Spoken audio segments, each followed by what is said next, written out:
Hello, everybody, and welcome to What Do You Say Anime. I'm your host, Peter. Joining me on today's episode, we have Kat, Haz, and Pat. And on today's episode, we will be reviewing, actually, we will be giving our first impressions, slash kind of reviewing, on 11 shows currently airing from the fall 2020 preview. We'll be doing a little thing different. We're not going to be doing like the big popular shows like Haiku or Jujutsu Kaisen since everybody's already watching them already. And then we're not going to be doing a show like Irregular at Magic High School because you probably shouldn't be watching that show. So we'll be skipping that. So, uh, yeah, so 11 different shows. If you're looking for a specific show on our first impression, links in the description below for the timestamps on that show. So, first, we're going to jump right into our show that all four of us are watching, and that is The Journey of Elaina, the Wandering Witch. This show is currently airing on Funimation only, I believe, and it's a adventure story of a witch who is just coming out of like her apprenticeship and is traveling the world. So if you are a fan of these types of shows that are world building in terms of who knows what this magical world filled with witches and like wizards and curses and stuff like that, we see that in early episodes. If you're a fan of like that like Harry Potter-esque type of show, this is the type of show for you.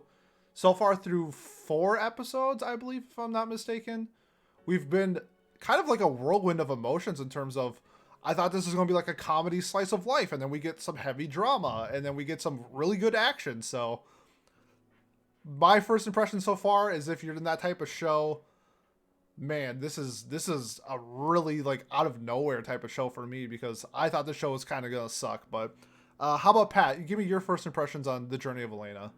Yeah, so this is the only show that going into the season that I'm watching now that I didn't expect to be watching. I heard some really good things about the first few episodes and tuned in. Yeah, I was not well, growing up I was a big Harry Potter kid, but it never like ballooned into adulthood, like Star Wars did for me or anime. But I still enjoy this show a lot, like the way they do the witchcraft and the like you said, the action has been really good so far too. I think most people would enjoy this show. That like you said, it has the slice of life, but it also has the drama in it as well, and I enjoy that. The thing that I think has me hooked the most, other than Elena herself and like the art as well, just being really pretty and comfortable, is the journey. It's the telling of a story, and they reference Nike, who, depending on what Greek mythology you read, it changes, but she's the goddess of victory in some Greek mythology. But then there's also the journey of Nike, and it's similar to like the Odyssey, and that to me hooked me because I love mythology, I love history, stuff like that. So I'm curious to see how they turn her quest into, or how they tell the journey of Elena, which Sure. the title of the show. Yep. So is this a must watch, consider it, Oh, or right. Sorry. Yep. ignore? Um, I don't know. It's definitely not a must watch, unless you're unless this just ticks all of your boxes off. But I would consider it. Like, again, I'm gonna keep watching it. It's not something I don't see myself dropping this unless it completely turns around or for some reason, but it Sure. won't. Kat, how about So your yeah. first impressions of the Journey of Elena? So I'm a lot like you, Pete. When I first watched it, I was so excited because I was like, oh, I'm gonna see a fucking slice of life. And then the first episode was like, oh, okay, well now we get some melodrama, and then that turned into action, and I was like, what the fuck is going on Yeah, here? really? And No. and then like the rest of it, to be honest, mine is gonna be a little bit different than the my first impression is gonna be a little bit different than the Harry Potter like comparisons. Mine is more like it's kind of like Mother Goose Grimm, like the actual stories, not the Disneyfied everything is okay stories. No, we're talking about the actual like the shit that teaches you shit that you need to know instead Yep. of shit that we want to be idealistic. Like it's actually teaching you the shit that uh teaching you shit that goes on. It's just in a more witchy way. Uh and to be honest, it's just a very it's a very like it's a very fun show to watch, but at the same time, like it's not something that you can kind of turn your brain off to do it, but you won't enjoy it as much. Let's Okay. put it that way. So where Uh, would you put it? Must watch, consider it. I'm kind of with Pat. I wouldn't say that it's a must watch. I'd say that a lot of people would really like it, but there are a small subset of people that would genuinely dislike it. And I think that, and because of that, I think there should be a little bit of like, it's considerate, but it's a Okay. high considerate. A shonen bro would hate this show. Like Exactly. they would be so zoned out. They wouldn't know what to do with all this high class stuff that's going on in the show. High So class storytelling. Yeah. yeah, of course. One last note I forgot to mention. I always like to look at what studio is doing a show too. This is being done by C2C, not a studio I'm very familiar with. And when I look at their anime list, the only shows ahead of this show in terms of like knowledge is Hitori Bochi. They did that show, and then they did that at Will You Be There at the End of the World for Me or something like that. Oh, Like World's whatever End, the yeah. World's End. Yeah, thank you. Those are the only other shows on the list that I at least recognize. So that's just something interesting. So if you liked either of those shows, you might like this It's a show. newer studio, and Yeah, basing off of Tori Bochi, I love that show. So yeah. Yeah. It's a little different vibe than Hitori Bochi, but it's like the same studio. So if you like that show, you should watch this. for sure, has your first impressions on the journey of Elaina? Journey of Elaina, the Journey of Elaina slaps. I love it. Much like Pat, I didn't really grow up into the Harry Potter thing. Also, it just wasn't what I was exposed to. I was a sci-fi guy. I love Star Wars. A lot of my first anime, like Vandred and Burst Angel, are like cyberpunk, sci-fi, mech shit. But this definitely is like everything I kind of like about fantasy. It's not the way I would describe it is if Little Witch Academia kind of took itself a lot more seriously Yeah, I can see that. Instead of being so lighthearted about it.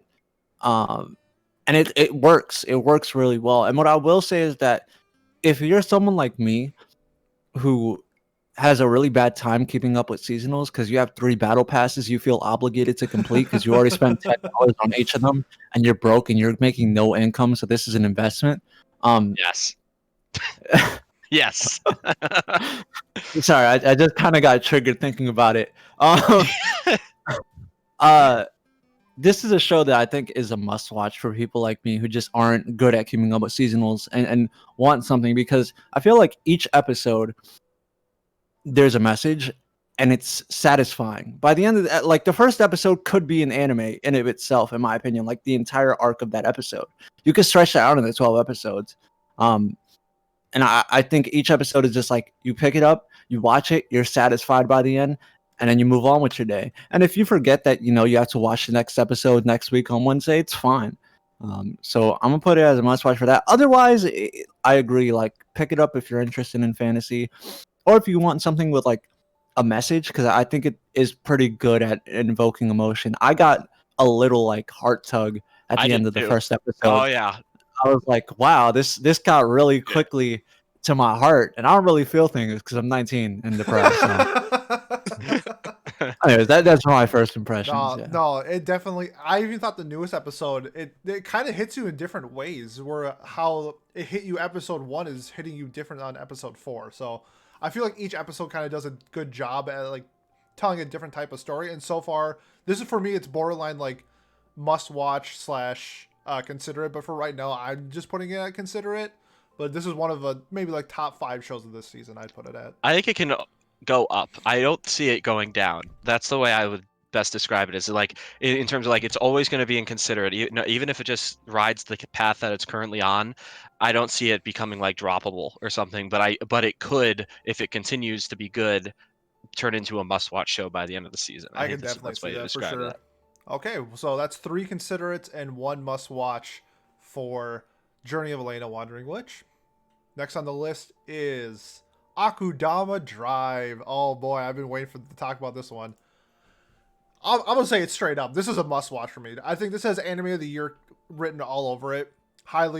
This is Anime of the Season for me, like by a mile. I was absolutely blown away. I still think we're being lied to because it says Studio Pierrot is doing the animation for it, and I don't believe them. Yeah. There's no way Studio Pierrot is doing the animations for this because it's so clean. It's so crisp. It's amazing. Naruto was clean. Come on, give him some credit, okay, right? Naruto is for what it is fine. it's not like it's not breathtaking animation. Naruto is Fair not enough. breathtaking. Okay. This is like The fights were. The fights this were. is But yeah, this is fair like enough.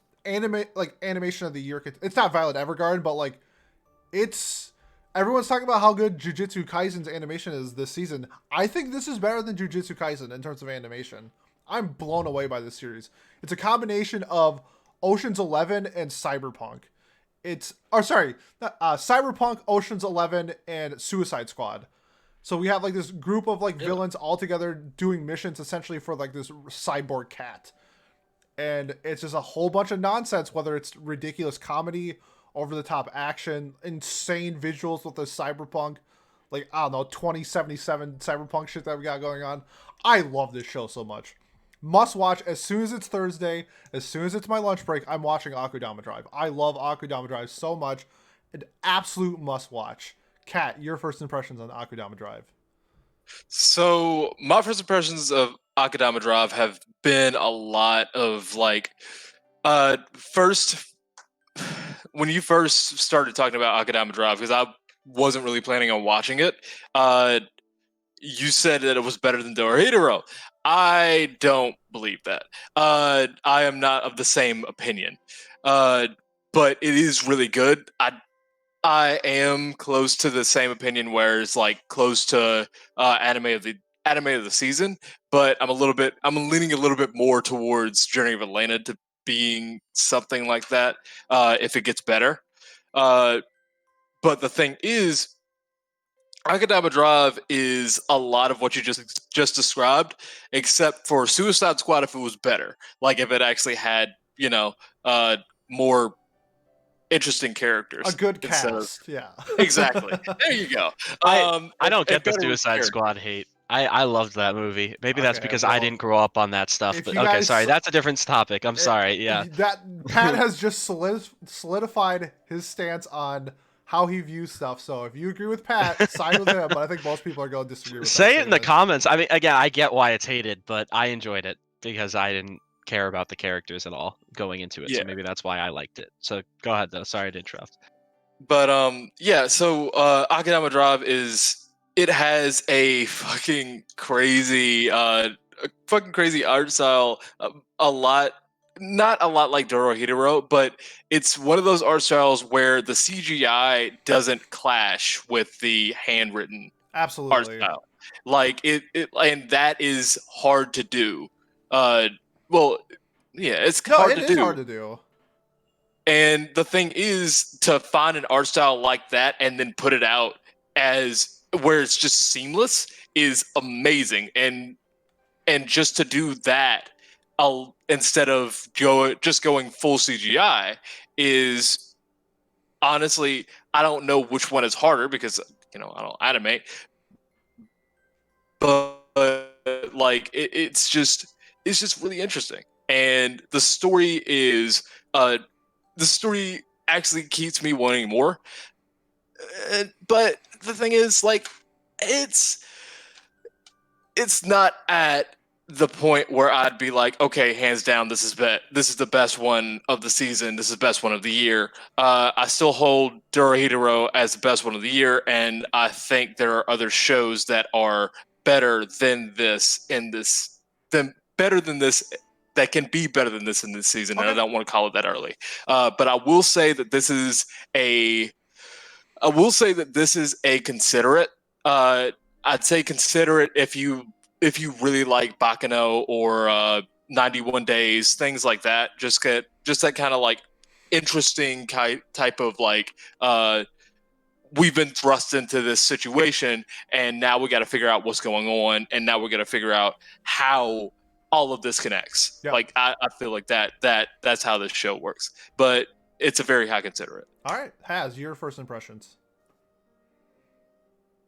Pete has great opinions. Not dick sucking here. I mean, if you want, that's fine. I mean, you know what? No, anyways, Pete Good sent me. catch. Yeah, we're recording. Pete told me to watch this. I wasn't watching it. I wasn't going to. And I watched it, and it's amazing because it's the Ocean 11 reference. It's Ocean's 11 as an anime, and it's an the entire series. I'm calling it now. It's just a JoJo's reference. It's all a JoJo's reference. There's a and lot I of love JoJo it. references in it. There's a lot of fucking JoJo references in it. Okay, the characters are great. Every one of them. I don't hate any of them, which is amazing because there are at least like what? There's 7 in the main group. Yep, Then you have 7, like yep. 3 antagonists so far, or maybe more.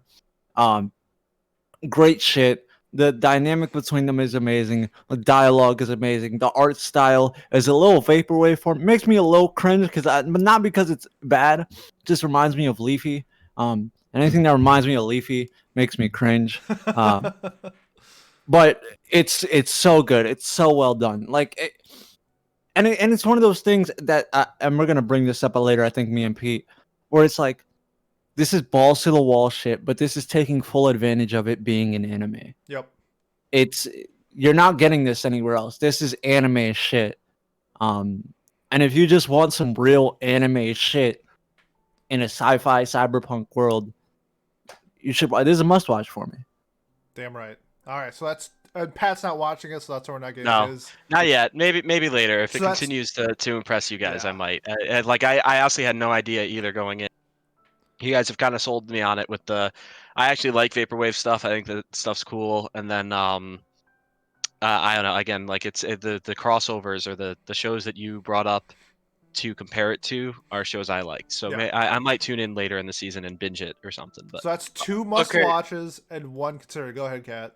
So I also want to add this in. So we also, just a small note that every episode is named after an action movie. That's right. And that's kind of funny. And also, Pat, you would really like it because it's kind of like the first 3 episodes of SAO if it didn't just go balls to the wall. That's all a over the really place. weird comparison. I would There's a- not, I was I just would saying, like, not what is compare it to the first 3 episodes of SAO I in almost any way. I would compare it to like the same. It's violently action the same way MK11 is violently 80s action star. Yeah, it's well, Kat said really like a good comparison. If you watched it from this year, Dorohedoro, it's like a cyberpunk Dorohedoro where it's like visually stunning, but like it's also like over the top, like gruesome in some spots, but then sometimes it's just like beautiful animation while they're riding a train. It's just like, holy shit, like this is incredible. So it's a combination of a lot of things. SAO, I don't think that's one of them. he's just trying to sell it on me because then Yeah. I'd be like, oh, must watch. Like, Oh, yes, it's no. SAO, you must I'm watch kidding. it. I'm kidding. Yeah. So yeah, No. Two- I'll probably check it out. yeah, 2 must watches and I consider it for Akudama Drive. Up next is our first rom-com of the season. We got Tonikaku, Fly Me to the Moon. Tonikawa. Tonikawa. Sorry, I don't know why I wrote Tonikaku. It's both. Is it both? names are true. Yeah, It's Tonikaku Kawaii is the Japanese That's name, right. but Tonikaku is the shortened name. Yes. I forgot that they did that. It's silly sometimes. Yeah, so our first rom-com of the season, a boy essentially kind of saves a girl. The girl kind of saves him from getting hit by a bus, and then they get married. It's a really, really quick transition from first meet to getting married. But the story is based around the interaction between the 2 characters. You have this lovable, I don't know, nerdy, dorky dude who's seems like he's trying his best, but he's still learning as he goes. And this girl who is essentially kind of using him, but I feel like also has the sympathy and cares for him at the same time. It's kind of, we're still learning as we go, but so far through the first couple of episodes, been pretty enjoyable. We just got introduced in the newest episode to like the side cast from the onsen. So I think we got 2 new characters from, I guess one's like his kohai, one is like the girl who kind of runs the onsen. It's like her family runs it, but she's probably going to be the main pinnacle since they don't own a bathroom, or they don't own a bath in their apartment. You're talking about the second. You're talking about the third episode episode, from last week. and then I'm talking about the 3rd episode, the onsen, and then the 4th episode. Or sorry, was that the 2nd episode? Yeah, that was. Here, I'll the make second it easier. The onset episode, and then the mansion episode, Yeah. where you kind of learn some. Yeah, I'm not there going you into go. the spoilers, but they go into a mansion, so some things happen, and you learn more about it. In terms of rom-com, so far, it's okay.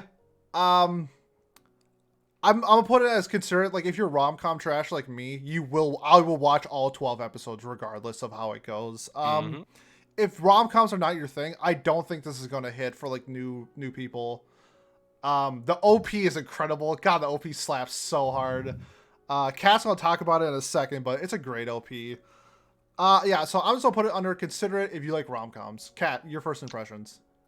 So here's the thing. I really got to talk about how how I reacted when I first started watching this show. The first episode hit me, and I was like, okay, OP, it's kind of lit. It's kind of lit. Boy step. Okay, I got you. And then it fucking shows You Know Me, and I'm a huge fan of You Know Me, and I fucking went insane. Because I've been following You Know Me for like almost a year and a half, and I was always expecting him to put out a song for an anime, and I'd never seen an anime that had his name on it. And then I looked up an article, and this was the first anime that he actually had an OP, and I I was fucking lit. And the song is great, but the OP just complements it amazingly. And the thing is with the show itself, the OP kind of complements the show a little bit. The OP definitely raises the show instead of the show raising the OP. So the main thing is NASA is kind of not necessarily a bland bitch, but he's got a little bit of character, and I feel like that's gonna grow as the show goes on, but not too much. Uh, the girl is definitely the best character in the show. Even though we're 4 episodes in, I feel like that's just gonna be the consensus. I think it's solidified pretty early. Yeah, that is to say that she's not a mediocre character. She's a good character. But like she's not your typical, oh, I'm always blushing. She's actually got a little bit of maturity in her, which is weird because like the oldest person that we meet that isn't like a tertiary character or just a background character is NASA, I think, and he's fucking So NASA's 18. the main character for people who haven't watched it. Yeah. And it's just, I just love this show so much. But then again, I'm also rom-com trash. Yep. But with that, I also have to say that this is probably the second Crunchyroll original that I think people should watch. So, with that said, yeah, I'm probably gonna give it a must watch. Must watch. Okay, Pat, your first impressions. Wow, a must watch. Good. I guess so. So for me, the show, going in, I knew I was gonna want to watch it because, yeah, like Pete and Kat, I'm rom-com trash. I think everything they've said so far has been pretty fair. If you don't like rom-coms, there's no reason for you to even like think about watching the show in the first place. But then, if you do like rom-coms though, then you probably want to watch it. Like it's definitely worth at least giving an episode or two.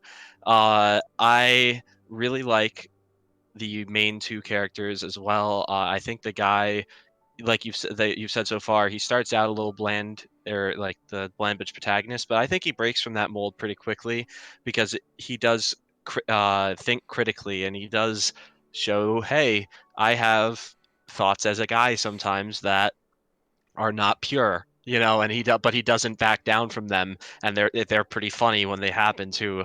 I think the girl too, Sukasa, very interesting too. Like we don't know much about her past yet, and I'm curious to learn about it. Just a couple quick notes that I want to bring up that are unique. First off, it's done by Seven Arcs, who, other than White Album and Dog Days, the White Album first season, by the Yeah, way, not season two. not White Album 2, White Album which 2, is a sorry. completely different show Yep. from White Album 1. It did White Album 1 and White Album season 2 of the first White Album. God, that's so annoying. Why is it like that? They don't even relate to each other. And then they also did Dog Days. That's another, and Sekiri, something like that. That show So slaps. there you go. So yeah, I Zachary is a never heard of gas that. pack. I've never heard of that show myself, but You it watch looks it like for it the did. plot. Oh, okay, so it's one of those shows. Yeah. And the plot, both And the plot, plots, and both plots. Gotcha. like But High other than School that, DxD, but not as good. Yep. but not as good. It's not DxD, but okay, so it's that level. But yeah, so it's not a very big studio that's doing this. But I think they're doing a very good job with it so far. It's very pretty.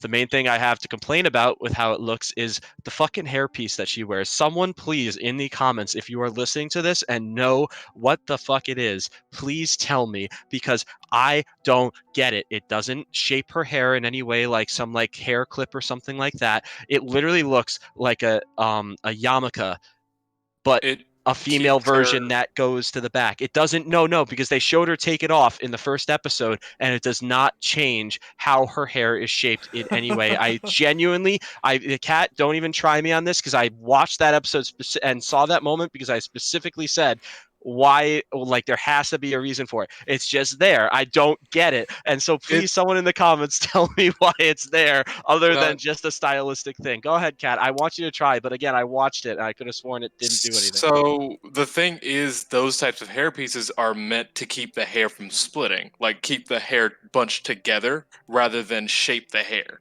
So instead of having the hair like go all over the fucking place, it's supposed to have like a little bit of hair in the back so that it all moves together rather than having all of the hair like move separately. So it's supposed to like reference that our hair is more it's straight, basically. That's pretty much what So it what you're telling me is we need a barbershop the anime.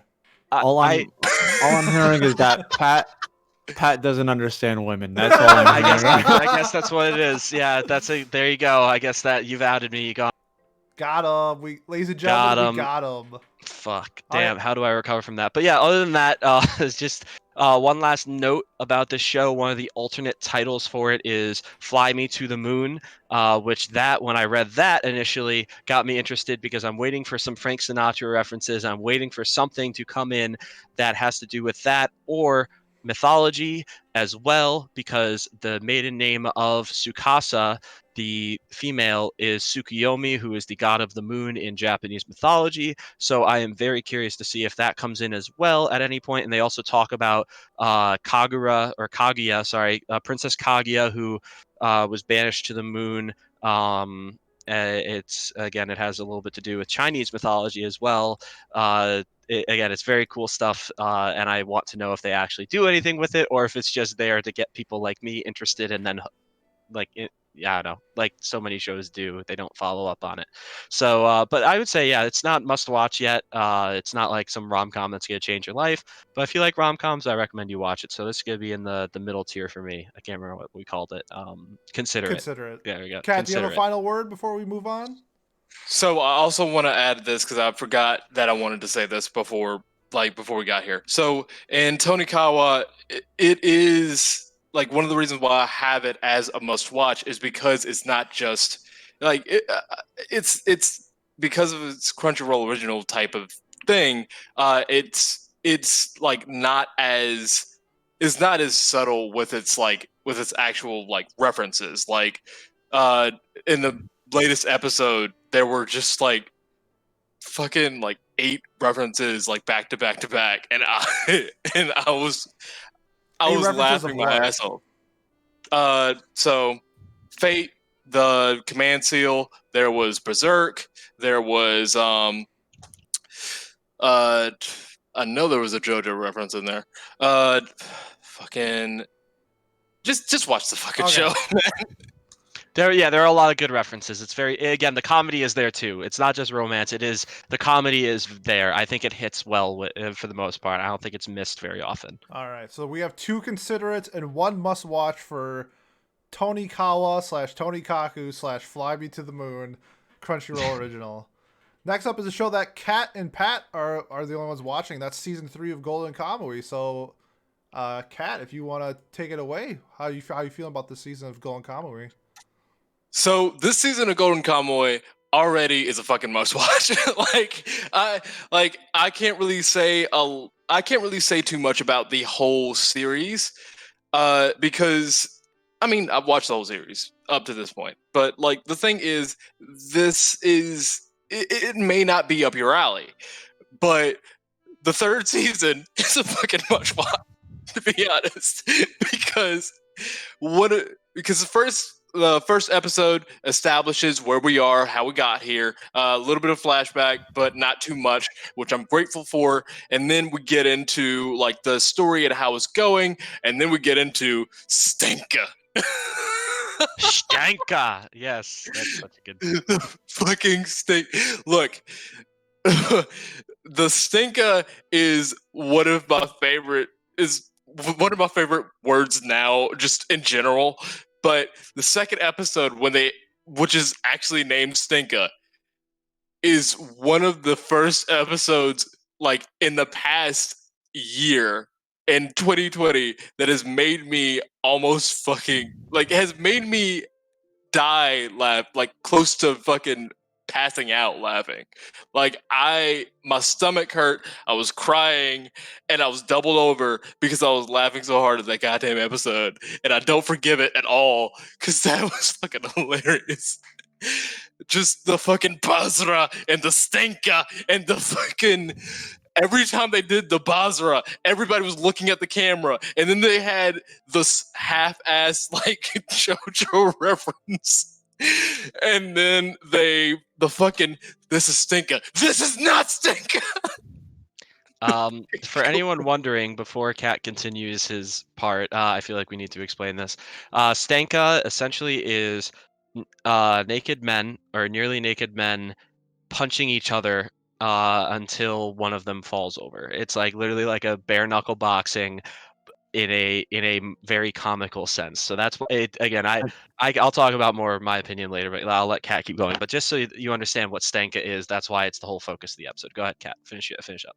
Yeah. So basically, other than that, all I really have to say is this whole season so far has been honestly really enjoyable. It's other than episode 2 because it's a fucking top tier episode. Uh, episode 1 and episode 3 have been like on par with Golden Kamuy, and it's probably about an 8 or a 9. Just both seasons. Season 1 about an 8. Season 1, I think I put it at a 9. This season so far has been about at a 9 for me. It's damn near must watch. And honestly, I feel like you guys should watch just to get up to season 3, episode 2. But anyway, on to you, Pat. All right, yeah. So for people who don't know anything about Golden Kamuy, it was a hard show for me to ever talk about to people because I never knew what to compare it to. The best description I came up for it when I was trying to tell it to my friend, one of my real life friends, who I used to watch SAO with every week and talk about, but now that that's done, we needed something else. So I got him to start watching the show, and the way I described it to him was, it's a historical heist drama mixed with just slapstick humor and decent action. And that's I really don't know how else to describe this show, but I am so glad that we watched Bakano a few weeks ago or last week for Watch Club, because I think that is probably the best comparison show out there that you can make, where if you liked Bakano, you would love Golden Kamuy, because it's got a huge cast of characters that all have their own motivations and interests, and the way that their stories all tied together are very important. They're all seeking the same thing generally, or well, they're not all seeking the same thing, but it's all around the same general story, which is the same thing with Bakano. I think there's so many lovable characters in Golden Kamuy as well, and it does a really good job of going from super serious scenes to just fucking stanka, or which again, the stanka was important to the story, but it was also just hilarious to watch these jacked ass Japanese soldiers from the Russo-Japanese War throwing punches with each other, and just like again, it was a very very comically good episode, like Kat described it. But again, the whole show is solid.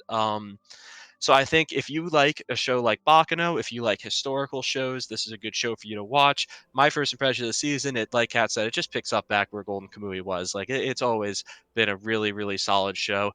Studio, it's done by Studio Gino, or Gino Studio, which when I look at their list, they've done Golden Kamui, they've done Kokoku, which I've never heard of, and then they've done Pet. So I'm not sure if there's anyone who's ever liked their work in the past, but Golden Kamui is an exception, and it's a good reason to watch it, or to watch what the studio creates, I guess. Again, I think if you liked the first few seasons of Golden Kamui, it's a must watch because it continues the story. Uh, all the characters are fun. Sugimoto is a fucking badass. He's a walking JoJo's reference, but he's also his own character at the same time. That is very interesting and fun to watch grow and develop. I I don't know. Golden Kamui's always been like one of those hovering 8, 9 shows for me. So I can't like say it's a must watch in general. But if you like history like I do, or if you like a good comedy mixed in with some drama and history, I think this is a great show for you. So I'm gonna throw it on Consider It All right, so we for got the general public. so one must watch, one consider it. When I was looking at the genres, even though it's blasphemous that these two haven't seen Vinland Saga yet, but I feel like if you liked Vinland Saga, Yes, you would yes, probably like Golden Kamui.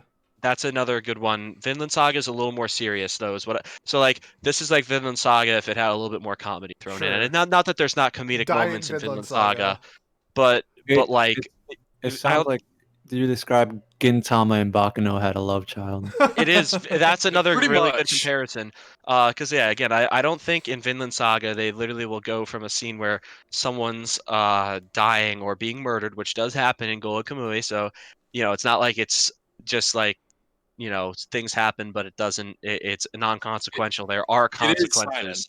Yeah, it is, and it's also seinen to be that too. But it's not. Yeah, there's no scenes where they sit there and eat like deer brain and go hina hina and start going like, oh yeah, hina hina, because that's what you say when you eat good food, when you're what I forget what the tribe is called, that the other main character is from. But again, yeah. So again, this show's great. I love this show. I can't wait to see the next episode tomorrow Ainu. when it debuts. The Ainu, yes, the Ainu. So if you like that part of Japanese history, I think this is a really cool era in Japan. It's when they just finished their war with Russia and staved them off from their invasion. So I think it's a very cool time period in Japanese history. So if you have any interest in that, you should watch this show. Right on. Golden Kamui season 3. There's a reason why it has 3 seasons, so I'll just put it there. Yes, that too. And it wouldn't be a seasonal without an isekai. Our first isekai of the season is I'm Standing on a Million Lives. Pretty stereotypical isekai, in the classroom and then randomly transported to another world for reasons unknown. This is the best way in terms of isekais. I was comparing it to Grimguard because it's the level, you start at level 1, and instead of getting the time skip to like a later level and other isekais, it's level 1 to level 2 to level 3 type of thing.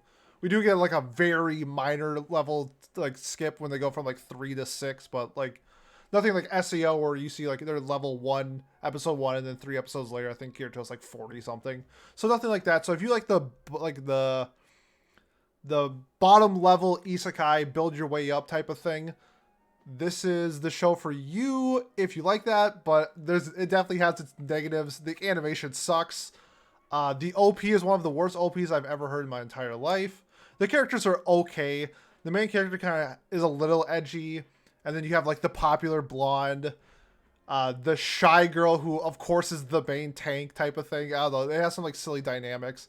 How the main character gets his role in the show is the game master spins a wheel, and then whatever the wheel lands on, that's his class. And of course it's hijinks because he's a chef while everyone else is a wizard and stuff like that. So you get some like funny class things and they get mixed together.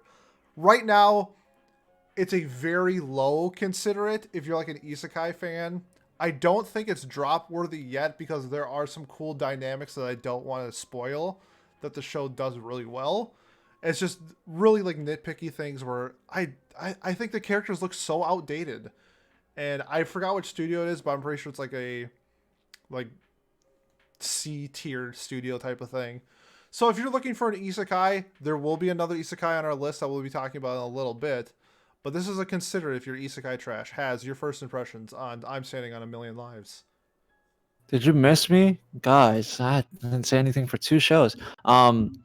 No, there's not much to say. it's a isekai. And much to Pete's point about like it's probably a low considerate. I put it in the middle. I think most isekai nowadays is just a considerate because isekai has become so flooded that really it's down to the peculiarities of what that certain isekai has, right? Like, oh, do you want to see the hijinks of a wrestler or someone who spawns in with a vending machine for a backpack? Like it's honestly like at this point it's hard for me to judge an isekai. This is pretty middle of the road, but it's not offensively middle of the road like Isekai Cheat Magician is. No, it's not that bad. It's not nearly as bad. It's pretty solid. Um, it how to I It's think like in another world with my smartphone, like Yeah. Death March to a Parallel Rhapsody. It's like that middle tier isekai. Yeah. What I will say though is that, and I have yet to confirm this because I've been catching up on all the other manga that I haven't been reading recently. I hear that the manga is really good. I heard the same thing. Like, so if you watch it and you're interested, I'd suggest picking up the manga. I guess, like my uninformed opinion from other people, like they said the same thing about Ari Forte though, so I don't know. We won't go there. We've talked enough about that. So yeah, consider it. You know. Yeah, for but sure. Isekai is isekai at the end of the day. Yep, that's two considerates. If you're looking for an isekai, guess what comes out next season? The third season of the best isekai ever made, Log Horizon. So watch Log Horizon instead. Cap. It's the best. You haven't seen it, so don't talk. Up next, me and Kat will be discussing Adachi to Shimamura. It is a coming-of-age Yuri story. I believe it's airing on Funimation. Pretty stereotypical Yuri, where it's more of them coming to the realization that, well, as of right now, one of the characters coming to the realization that she is attracted to females, and the other girl kind of oblivious, but also kind of like getting that sense. If you're a fan of like those type of stories, I really love wholesome Yuri stuff. This is pretty good so far. I like where it's going because in like the first couple episodes, they've already kind of pushed the boundaries of like the 3-episode rule in terms of like really lighthearted Yuri stuff, because it's like they're touching each other, they're hanging out, they're hugging, that type of stuff. Where other shows, unless it's Citrus, it takes like 12 episodes to manifest a hand-holding scene type of thing. So if you like the good, wholesome, quality Yuri, I would put this at a considerate. It's not blowing my mind, but so far it's not that bad. Kat, how about your first impressions of Adachi to Shimamura?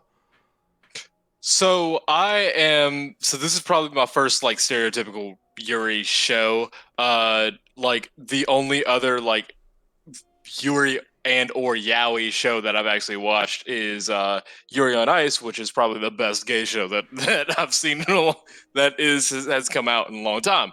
But the thing is, Adachi Shimamura her. Yeah. So Adachi the Shimamura is kind of that show that I'm just kind of like, oh, that comes out today. I'm gonna wait until like I sit down and watch another better show. Like I'm gonna wait until I watch another show that comes out on that comes out on Funimation on the same day, so I can watch them both together. Akudama Drive. They come out on the same day. Oh, well. For example, yeah, but it's one of those shows that I'm not real like extremely attracted to, but it's all right. I don't mind it. Yeah. And the fact that it's actually moving quicker than most stereotypical rom-coms, and from your experience, most stereotypical yaoi or Yuri shows, excuse me, it scores some points, I guess. But it's probably considerate. If you don't like gay stuff, or if you're offended by gay things, don't. Yeah. That's all I gotta say. Exactly. So that's 2 considerates for Adachi to Shimamura. I believe that's only streaming on Funimation. Next, we're going to pass it over to Pat and Haz, and they are going to talk about the kind of... It started off as a joke where it was like a remake of Higurashi, but now it's pretty much confirmed that it's like a new type of Higurashi. So, Pat, I'll pass over to you for Higurashi. Yeah. So I am filling in as Has often does. He mistakes me for Miles, another friend of ours on the podcast, and I guess I'm taking his shoes on this as the white guy. But I will talk about Higurashi, which is a show that is based off of a visual novel, and one of the most popular visual novels ever. You know, it's like that, and when you think of a visual novel, you think of like Doki Doki, maybe if you're a more modern person, but this is like an older school visual novel from the 2000s that was very popular, and it already had an anime adaptation as well.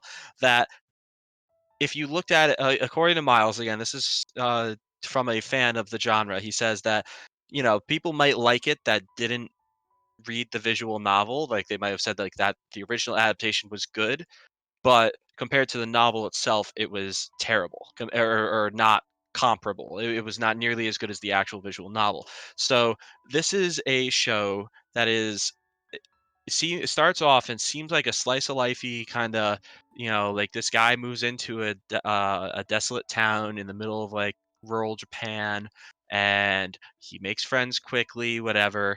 And but then there are just slight things that seem off, and the first episode does a great job of doing that, with where there'll just be lighthearted music playing and they'll be having a happy lucky conversation, and then he'll ask a question, and then one of the girls or the people will just respond very bluntly and coldly, like completely off tone, and it is really really well done. Like it's off-putting. It makes you like sit on edge and your hair stand up because you're just like, wait, what the fuck? Like, what was that for? And same thing happens to him, and he starts to wonder, and there's some supernatural elements to it too. So again, the genres are God, when I read the genres, it sounds terrible that I'm describing it as a slice of life, but it really is. It's at the start, or it tries to play itself as one. The genres are dementia, horror, mystery, psychological, supernatural, and thriller. So if that doesn't scream slice of life, I don't know what's wrong with you. But it's got interesting waifus so far. Like all the main female cast are interesting in their own way. A couple of them are tropey, but that's just the way I look at it. You could describe it differently. I'm sure if you ask other people like Miles, who would just talk about how great they are. My first impressions of the show so far, I'm enjoying it. I think it's going a bit slow for me, but that's probably because I want to see what happens, and I want to know what happens next so badly that it annoys me when it doesn't tell me. And so I'm sure if I binge the show, my patience wouldn't be as like tested, or I wouldn't be as annoyed by it. Uh, I think if you like horror, which is not a common thing that happens in anime, there really isn't a lot of good horror anime out there. I think this is going to be one of those shows that goes down and really is looked at as one of the best in that genre. So I think if you like horror, it's a must watch. I think if you liked the visual novels, it's a must watch. My one of my little quick notes: the studio that did this is Studio Passion, or Passion with an E at the end. Uh, their shows, it's pretty funny compared to this. It's completely out of their ballpark. Let me just list some of the other shows they've done: Citrus, Rail Wars, fourth season of High School DxD, and my favorite of this list, at least in terms of just being completely uncomparable to Higurashi, is Interspecies Reviewers. So there's that's quite a list of shows to go from, and then to be producing this horror anime, or again this psychological anime. It's very weird, but they're doing a good job with it so far as well. I think the art looks good. Uh, I'm enjoying it. Maybe not as much as someone like Miles is, but I think you could definitely enjoy it if you like horror. I don't know how So, Has feels about it. So I would say this is a must watch if you like horror, and a consider it if you are a seasonal watcher in general. before, I don't mean to to start whatever. Let me. I just want to add this because that got me a little bit. So basically, what you're saying is that the studio doesn't know how to has not made anything good yet. The So studio this has is the made some first good one. things. I don't know what you're talking about. Rail Wars is a Yeah, fucking Rail Wars is a ride. It's a classic. literal ride. Yeah, it's a ride. I fucking Oh. love that show. I know it's terrible, No. but it's fun. Yeah, no, I loved. No, it's a terrible show, but I enjoyed it. ecchi, so Interspecies it's got a special place in my heart. But yeah, interspecies reviewers. is debatable. I don't know. I think from what I heard, it was a good show for what it was doing. It's just it was stupid, and it also was very not what people expected from it. So I think that's Oh, that's another discussion though. To have I another day. loved So it, yeah, but mainly because of my profession. Anyway, yeah. There you go. Go ahead, Haz. Let's hear. I'm curious to see what other people think about this show though, because I feel like it's very hit or miss. I think in terms of interest. Well, first off, I'm just glad I'm able to talk with it about this show with such a distinguished member of the visual novel community, Miles. Yeah. Wherever he's at on compared to me here. Yeah, it's my fellow white man. Yeah. Yeah. And secondly, forgive me if I'm wrong, but I'm pretty sure interspecies reviewer left some psychological trauma to somebody out there. That's very true. It probably Very was. comparable. Yeah, Higurashi new is or goo. New goo bars. Higurashi new is pretty good. I love horror, right? All of my completed manga are horror. Like Pumpkin Night, Yakedo Shoujo, etc. Revenge Costume. It's just a good horror experience. I think this is a must watch for everyone, just because like not Miles, Pat was saying, that was genuine. I'm sorry. No, it's okay. That's so good. That's so That's good. that's my point though. Like apparently we're the same person, so yeah. You white, you Miles. Like that's how it works. Yeah.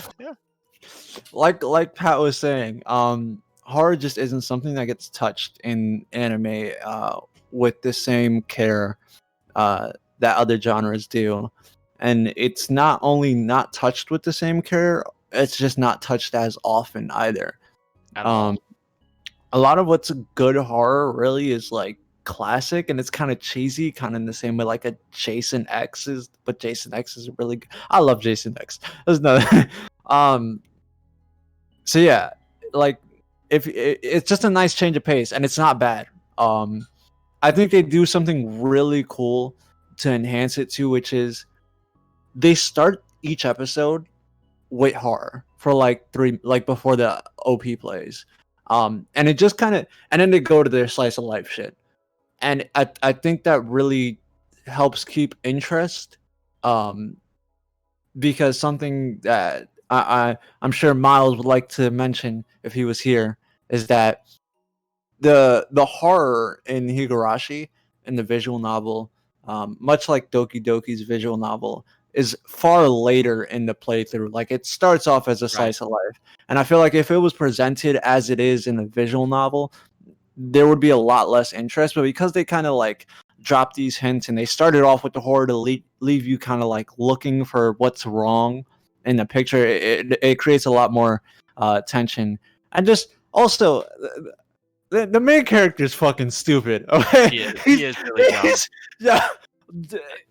Dumbest character of this year has to be. It's what annoys me about the show is how stupid he is and how like there are things that just happen that immediately would send me being like, okay, this is fucking weird. I don't like this. Rather than just me shrugging it off and be like, oh, whatever, that's nothing. But you know what? I'm not an anime character for a reason, clearly. So I don't know. If you can get past that, and let me just give the example of how stupid he is, because it's in the first episode and the beginning of the second episode, and this is going to be a make or break for people. A girl comes up to him with something that is clearly not an axe meant for cutting wood. It's a hook blade. It is a cleaver. Has it held up above her head, ready to swing down on him. Like this. He turns around, looks. She fakes surprise, like, oh, and drops it. And it's like, I brought the axe to help us get object A out of the dirt. And he's like, oh, should have just let me know. Then he picks up the hook blade that has a hook. Whack! Blade, and he doesn't use it as an axe. He uses it as a pickaxe with the little point at the end against wood. Yeah. So if you could get past that, it's gonna be a fun time. And it works. It works. It works. It works. Oh, it's so Everything- dumb. If you played like 10 seconds of Minecraft, you would be tricking. Yeah, you know what? You're right, Miles. This is a terrible show. Fucking drop it, everybody, please. Yeah. Honestly, fuck what I just drop it, please. Yeah. Also, I know Miles would want me to mention as well. They brought back all the original voice actors from the original series, which was like, again, that was from God. The original one was from Hopefully not the dub. 2006. I have no idea about the dub or Yeah. not because it hasn't been made yet. But yeah, 2006. So that's 14 years. Since, And they don't sound at yeah. age out of middle school. No, they all sound You're like out they're of bed. supposed to. Yep, they Yeah. sound like they're supposed to. So I gotta give them credit. Legendary.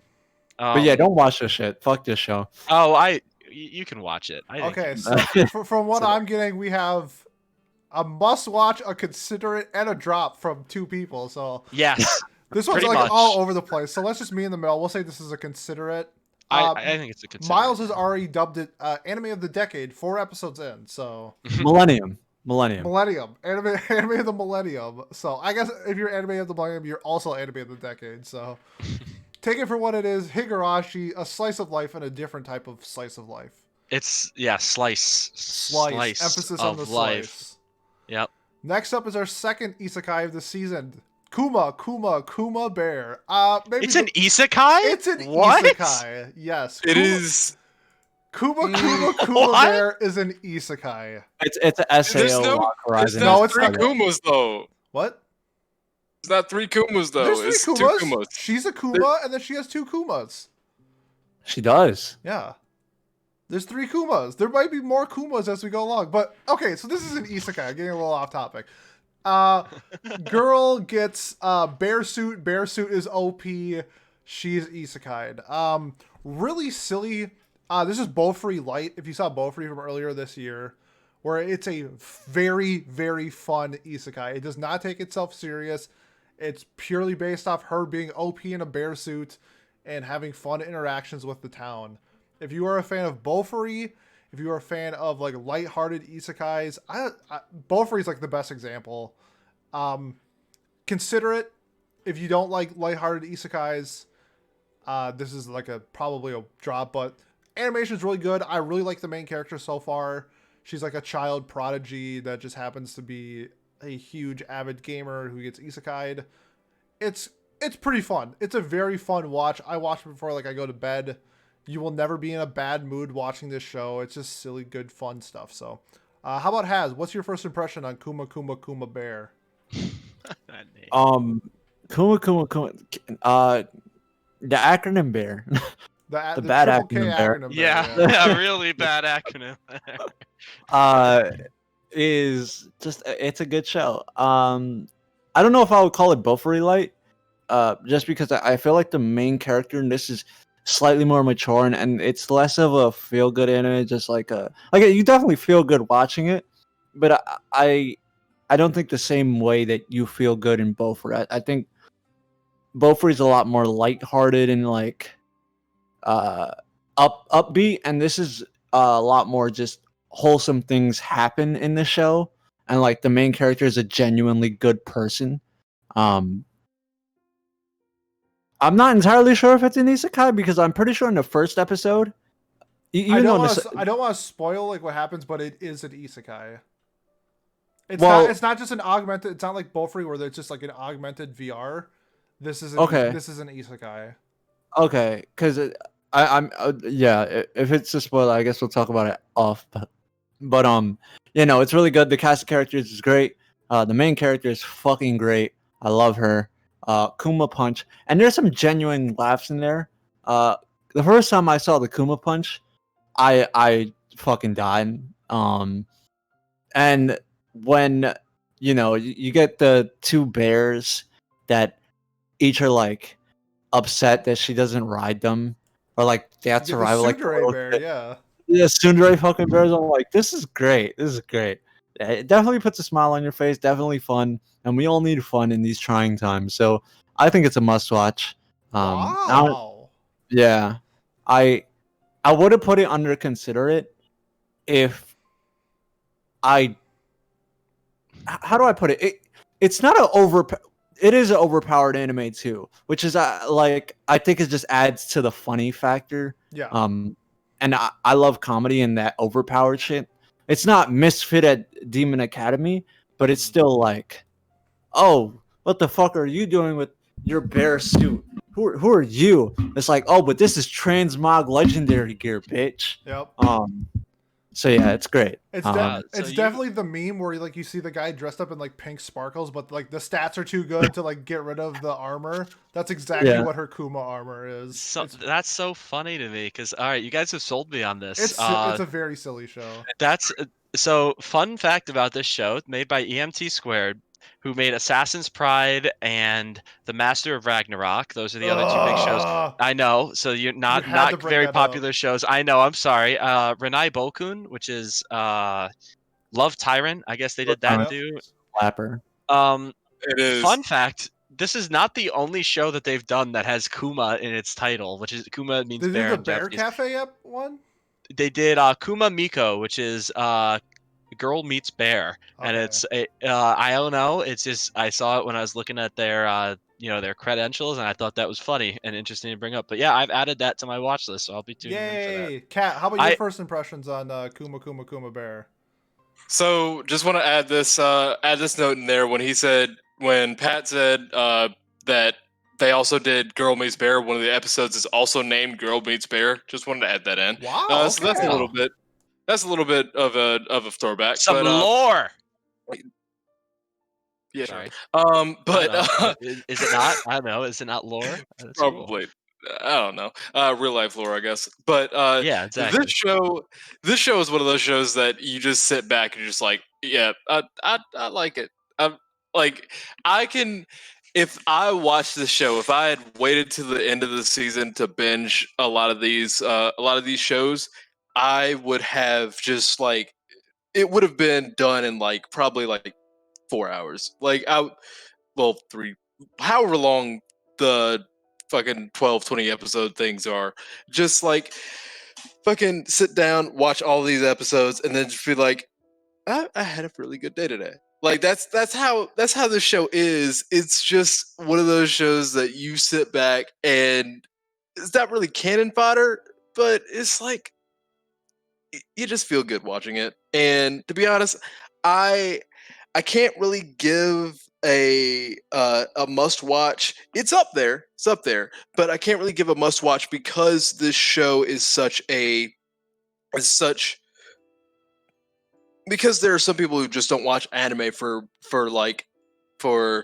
that that feeling of a slice of life or a comedy. They watch it for thrills or battles or things like that. So that's why I can't really say, yeah, go ahead and watch it. But this show is kind of hilarious. It's a good show. So that's 2 considerates and 1 must watch, and then 1 plan to watch from Pat. For Kuma Bear. It's Very- Funimation, isn't it? God Yeah. damn it! Oh It's- my it's god! fun. Yeah, Funimation took over this season. I hate Up them. next is a show that me and Kat are watching, and that is The Sleepy Princess in the Demon Castle. I know. Technically, Sleepless Princess. You know what I mean. So, I know Kat's really excited about this show. So the premise is, Princess gets kidnapped by like a bunch of demons, and she's stuck in the castle. So she's trying to make the best out of it, and she likes to sleep a lot. So it's her going around the demon castle trying to find new ways for her to either decorate her room or make her bed more comfy or have like better lighting and stuff. It's a really silly show, just like Kuma Bear was. The main character, the girl, is such like a smug asshole. I love her. She just fucks with all the demons, and they can't do anything because like she's like the ransom, so that they can't hurt her and they can't do anything. So she's like, she knows that, so she's just like, well, I got the key to get out of my cell. I'm gonna go do whatever I want. They're like, no, princess, come back. It's great. It's a hilarious show. It's near must watch for me. Some of the comedy misses. I feel like some of the segments drag on just a little bit too much longer. So each episode is essentially broken up into 2 different like tasks she does or quests. I feel like it would have been much better if it was like 3 shorter quests than 2 longer quests. But for the most part, the show is like really funny. Near must watch, but I'm gonna just label it as a considerate. Kat, your first impressions on The Sleeping Princess? So, a little bit of funny story about this one. This is the actual show that got my mom to kind of put the straw on the camel's back to break it. For my mom to actually start watching anime, because I told her that I was gonna watch seasonals, and I was like, okay, I dropped another show for this season that we're not talking about now. So I'm gonna pick up this show. It seems kind of meh. I might watch it. Then we watched it, and this was the first sub that she was like, I kind of like that. So I was a little bit shocked by it, but this show is hilarious. Just honestly, this show is a must-watch for me. Just putting that out there because it's got that just like just that smug asshole. She is. Like, There's no way to describe it because she is like a little runt and she runs all over the castle causing havoc to the demons who are essentially really nice people. And she just makes her exactly. life a living hell, pun intended. And one of the funniest moments that I can remember was when she got some dude who's half scissors and just fucking takes like 3 of his scissors, goes to, goes to the fucking demons that are basically sheets, Yeah. and cuts their head off. She essentially and just murders these sheet like ghost people with giant scissors. It's so Jesus. silly. It's so hilarious. They're just like, oh great. And probably one of my favorite things about it is when it flashes back to just, is it kind of a spoiler? I don't really think it's this is like the first 5 If you minutes. think it's a spoiler, it's probably a spoiler. There's a hero, and he's trying to save the princess, but it doesn't fucking matter, okay? But every time it smashes back to the hero, that's some of my favorite parts, because it's like such a dichotomy between we're trying our hardest versus, oh, I just killed a demon, and the demons can't do anything to me, so fuck it. Interesting. So this is done by Doga Kobo, who do a lot of. They've done a wide variety of shows like They're a Monthly big Girls studio. Nozaki-kun. They've done Plastic Memories. They did Himoto Maru-chan, Gabriel Dropout, Helpful Fox Senko-san, and How Heavy Are the Dumbbells You Lift, and of course the anime that shall not be named in front of Has. Something about singing a few days ago or something along No, those Has, lines. come back. We have to review a show next. Yeah. Yeah, so I'll say it now since he's gone. Yeah, Sing Yesterday for me. And Tadakun Falls in Love. There you go. So yeah, they've done heard that. No.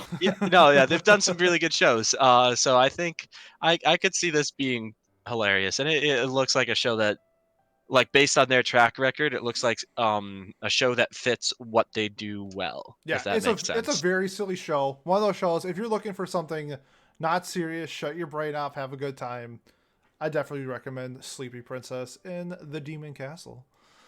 Oh, up next, me and Has, we're talking about it. One of the best shows I've ever seen in my entire life. Hypnosis Mic, rap battle, let's go. What happens if the government is run by women and weapons are disbanded? But instead of fighting with fists, you fight with mics. That's right. Hypnosis Mic rap battle. Holy crap. This show is what anime is meant for. It is. Yes, sir. Okay, first of all, the raps are great. I love the raps. Keep going. The characters, 12 unique characters. Each team is broken up into 3 different rappers. They each have their own personalities. And then there's 4 teams, and they're eventually going to battle each other in the division rap battle of Tokyo. This is Food Wars on crack with microphones. I love Hypnosis Mic. I know people are, if you judge the show critically, you're a fool. This show is meant to have so much fun. Enjoy it for what it is. It's just stupid, over the top humor. The premise is so dumb. One of the teams is a gang leader, a military commander, and a detective. That's the rap battle team. Like, come on. How does that not scream just pure brilliance? I think Hypnosis Mic is a must-watch if you are an anime fan. Go into it with... just shut your brain off. Do not view it critically. The show is so much fun. I love Hypnosis Mic. Has your first impressions? I mean, like, first of all, let me just say, like, we need to clip this because Pete just went and spit straight facts for however long that was fucking great. Like, bravo, Jesus Christ. Thank That you. was like, I know opinions are subjective, but what he just said was facts, right? Like, holy shit. Hypnosis Mic is gas, okay? I think everyone who looked at Hypnosis Mic in the fall lineup said, what the fuck is that? Yeah. That yaoi bait shit. Because that's what it I looked said like. it. 100%. I said that. So yeah. That's what I said it. I was like, this is gonna be horrible. I'm gonna watch it because I watch bad shit. That's my jam. But That oh is. my god. And then I watched the first episode. And I immediately had to add Pete like, bro, we gotta watch this shit. The bars hit. Fuck you. It has the best OP of the season. It does have the best OP of the season. That shit goes crazy. The first 4 episodes, like, all right, it is exactly what Pete said. It's Shokugeki on crack, right? And I love it because it even knows its own weak points. It's very self-aware. Now, it's not self-aware in like a comedic sense, but I think if you watch the first episodes, the 2 groups that are the weakest in their introduction are the military detective and the scientist group, and those 2 are the ones that get the first arcs. The medic and like the medic, the celebrity, and then like the depressed businessman. Yeah. That group gets the arc, and it's great. Like, just think about that roster. It's so good. The military man raps. Okay, when the military man. Oh, we haven't even talked about that. Oh my, the rap battle. It's they have songs every fucking episode, right? And they all go crazy, and the effects, right? The military man spawns 4 quad launchers around him and shoots rockets when he raps. Yep. The gangster has a coffin with skeletons that, like, in the last episode, no, the second to last, in episode 3, the skeleton literally denied the other person rap. Like, the person was trying to put the mic, it was like, nah, you would have thought. Shut the fuck up. So is this Carol and Tuesday except rap battle? No. No. I'm kidding. No. I'm kidding. I know, It's I know. better. I bet it is. Well, that's not saying much. I don't know. Whoa, what? I didn't like Carol. Oh, Tuesday. hot take. Okay, a hot take. A hot take. Hot Okay. take, I guess. Pat Sorry doesn't about like that. Carol and Tuesday and like Suicide Squad. Okay. Yeah. And No, this is gonna be my longest, just because, fuck, man, like, I don't know how to explain. Not only that, it just looks super pretty, right? Like, I'm not into men, but If I were. if I were, there's not a single non-bangable male or single man who would not let peg you in this show. They're all beautiful, okay? And then, like, the 3 non-combatant member group that are like news journalists or whatever that follow them around, have a waifu in there if you're into that. Yep. I don't think you'll be into that during the show, though. Nope. I think you're gonna be into some fucking bars. Yup. And you know nothing about that. These motherfucking bars. We spit facts. Wow. So this is done by a very small, not very well-known studio known as A1 Pictures. Yes. You know, their shows aren't that well known, but they have some very good, some classics out there. You know, you gotta throw out the random shows like Anohana, SAO, Blue Exorcist, Never Your heard of Lion them. April, Fairy Tale, Promised Neverland, Kaguya-sama, Darling in the Franxx, all these bangers of shows. You know, they're very, very small. Oh, Grimgar, very, very under-known studio though. They're very Unknown. under the radar. So yeah, Fuck is a Grimgar? yeah, not for me. But yeah, sorry, that was my bad take at a joke. But yeah, so that it's done by a very well-funded studio too, so I'm sure it looks good Yes. as well. The animations are crisp. This is no cap. Like, this is not even trolling. The animations it's a beautiful looking show. The character designs are great. It's really, the military guy uses like a military radio. The police detective uses a police radio.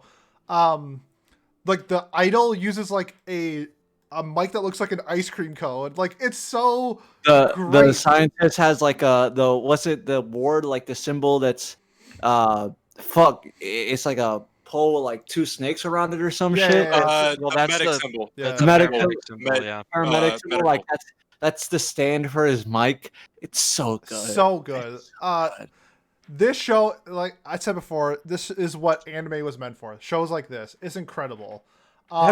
If you go on YouTube, they have like a full album of the people doing raps. They have like an hour and like 10 minutes of raps from the characters. So they got like real rappers from Japan, and there's one white guy who does the raps.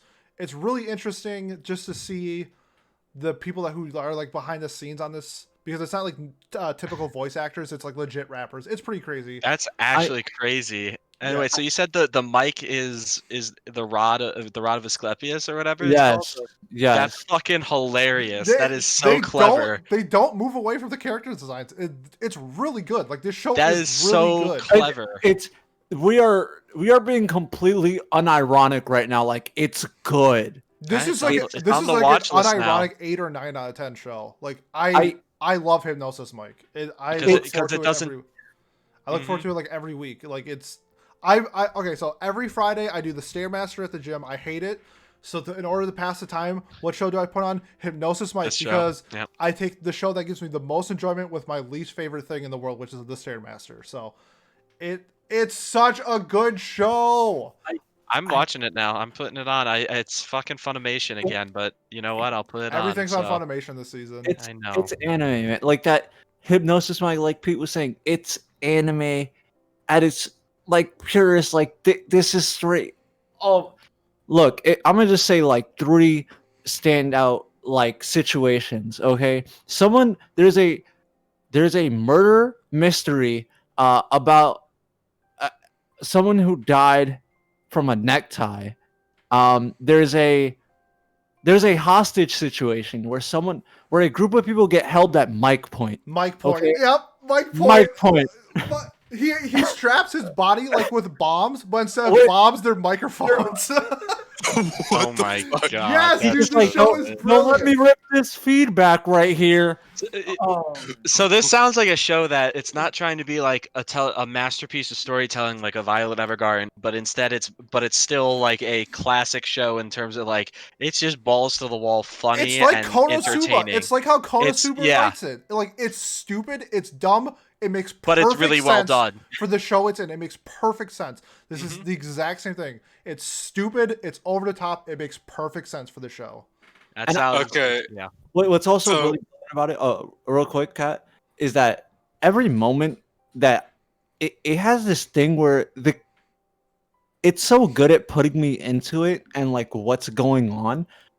When you're like, they'll have sections where the characters are just interacting with each other before like the action pops off or whatever, and I'll forget that there are no guns in this world, so they'll reach into their pocket like they're about to pull a gun. And I'll be like, oh, shit's about to pop off, and I see the mic and I'm like, oh, here we Yes! go again. Bars. So good. I love this That is show. funny. Kat, you want to So- say something before we wrap this one up? So I just want to say that I'm probably gonna add it back to my plan to watch list, Damn right. like, because I just can't watch it with my mom because she will fight me. No cap. This is one of the top 6 OPs of the year. Top character animation or design, animation itself in general. Honestly, it's a great show. So that's 2 must watches from me and Has for Hypnosis Mic. And our last show of the evening, we are reviewing the plot heavy sport Plot. climbing girls. That's right. Do you like girls? Do you like rock climbing? Well, guess what? We have another girls sports show for you. For me, episode 1 started out exactly how I wanted the show. It was a really cool interaction with how they designed the characters on how they climb, like their strategy on how they do it. I'm like, this is really unique. This is interesting.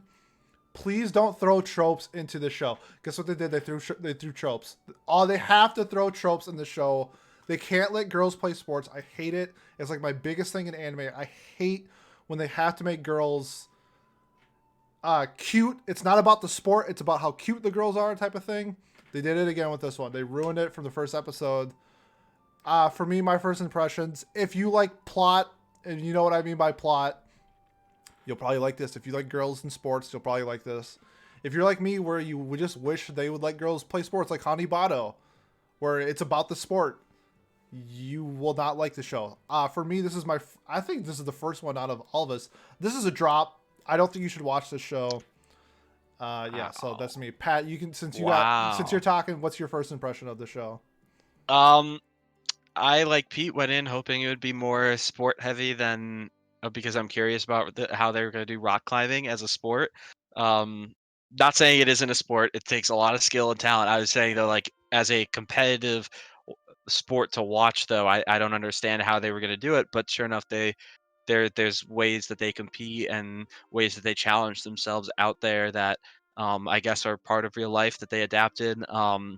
I agree that the first episode, for one, it really well animated, looks great. Yeah, amazing animation. Like that, even and it stays that way throughout the episodes I've seen, which I think there's only 3 that are out right now too.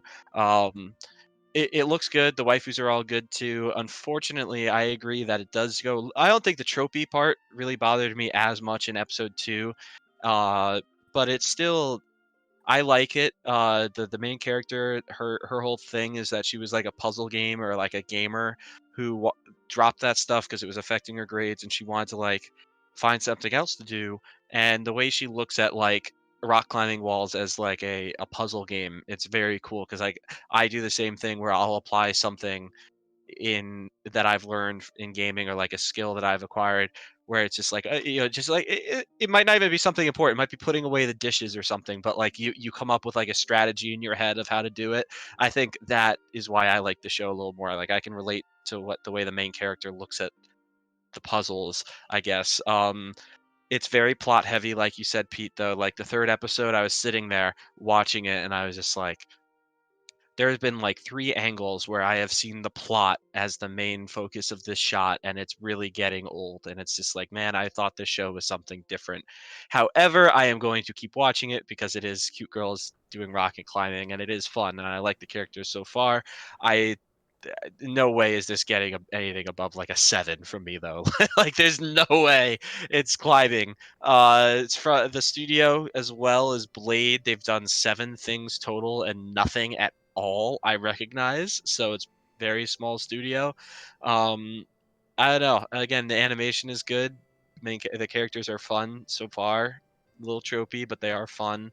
I'm gonna keep watching. I think it's on that bottom end though. Like Pete said, he might drop it. I'm not gonna drop it, but it's bottom line of consider it. Very very bottom line. Kat, your first impressions. So my first impressions, like you guys, first episode, fucking, I was into it. First of all, it also awakened something in me.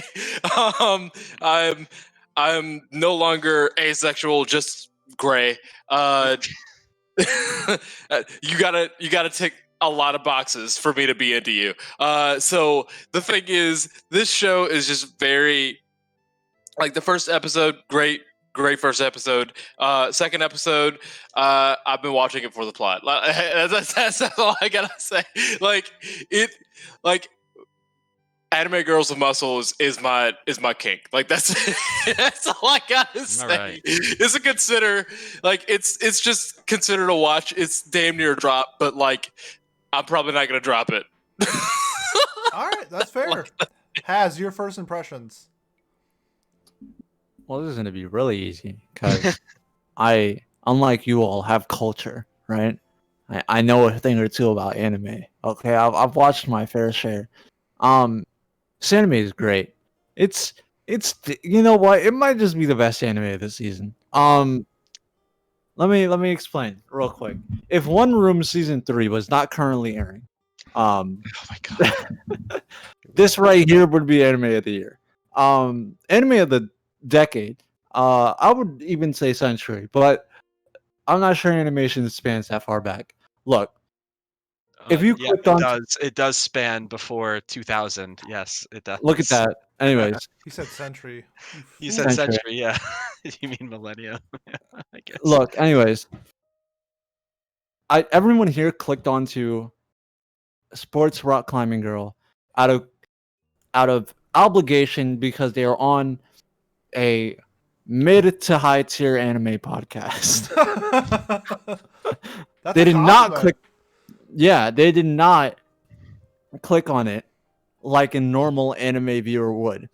if you were just browsing and you saw this, you're clicking on it for the plot, and exactly what you expect is what you get. Okay, you get even a bit more in that first. That first episode is like a premature ejaculation. Okay, you get some good stuff that you shouldn't have even gotten beforehand. Okay, that animation is beautiful. These women are beautiful and cute. Okay, and they're doing rock climbing. They're look. I don't have a kink or anything. I'm a thought. Get me lit. I'm down for whatever. I'm a slut. What's up? The muscles on Shawty, gas. Okay, gas. Fucking gas. I read a manga about a that you may all know because I think like Anime Man reviewed it too. It's called How to Treat a Lady Knight Who's Never Been Treated Like a Female. Right. I've watched that shit religiously since it's dropped or read it. Okay, this is that, but better. Okay, because it's rock climbing and girls that I can relate to, and I just got out of high school. Okay, this is. I wish if there was a rock climbing club, and just watch it. Be horny on me. Yeah, be horny on me. That's a great way to put it. Don't let them put you down. Don't let them shame you. We're not getting ecchi this season the way we should. Our ecchi shows are all these 3-minute ONAs, which by the way are gas pack. Okay.